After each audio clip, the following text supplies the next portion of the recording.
परमपिता परमात्मा और उनके सभी पवित्र आत्माओं को नमस्कार। जवाब सतगुरु के। क्या सुमिरन इसलिए नहीं किया जाता कि हमें यह जानने में मदद करे कि आवाज़ें अथवा दृश्य सही हैं या नहीं?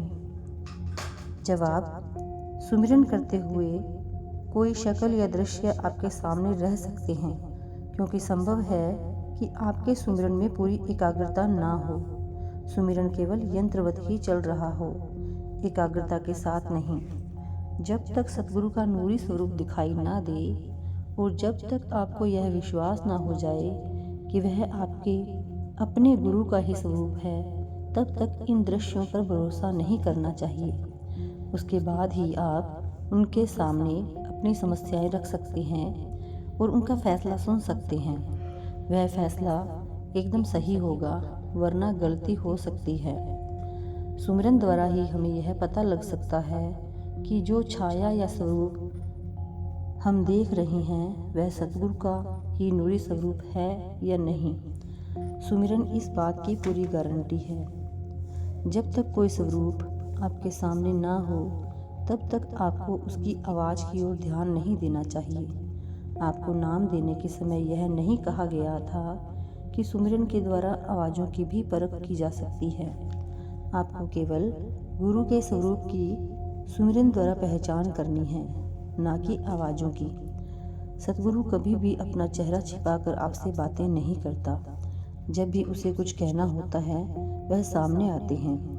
उसका आपके सामने आना जरूरी है, क्योंकि तभी आप विश्वास कर सकेंगे कि वह आपका सतगुरु ही है। आवाज़ें धोखा दे सकती हैं।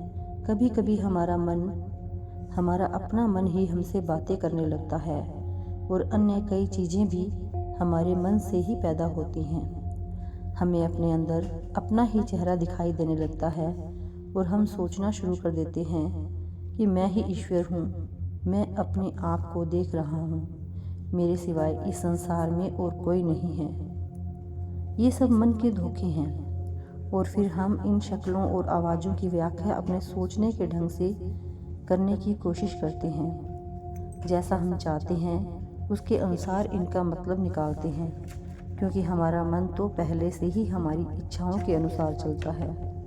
इसलिए यही अच्छा है कि इन बातों की ओर अधिक ध्यान ना दिया जाए और इन शक्लों तथा आवाज़ों की छानबीन ना की जाए।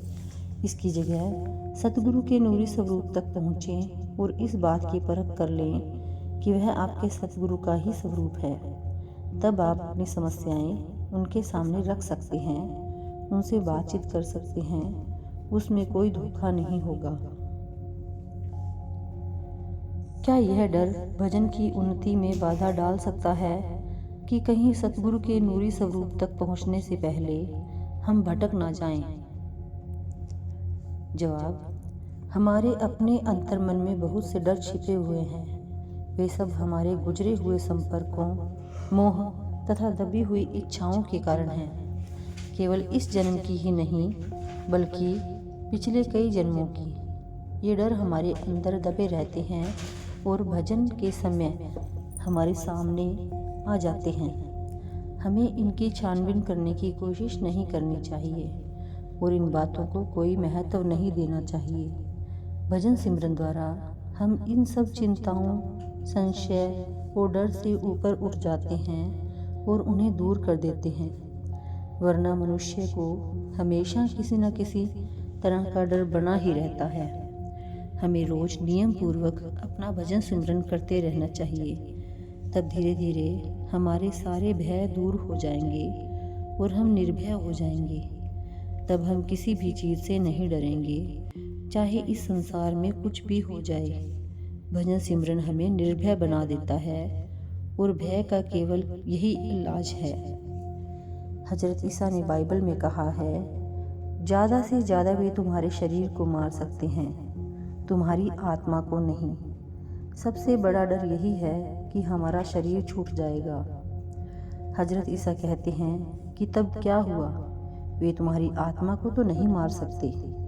गुरु अर्जुन देव जी कहते हैं कि आत्मा ना युवा होती है, ना वृद्ध, ना इसका जन्म होता है, ना मरण। यह सुख दुख से ऊपर, अमर, अनादि और अविनाशी है। हमें अपने शरीर से अधिक अपनी आत्मा की चिंता होनी चाहिए। हमें अपनी आत्मा की उन्नति की ओर अधिक ध्यान देना चाहिए, भय की ओर नहीं। Thank you.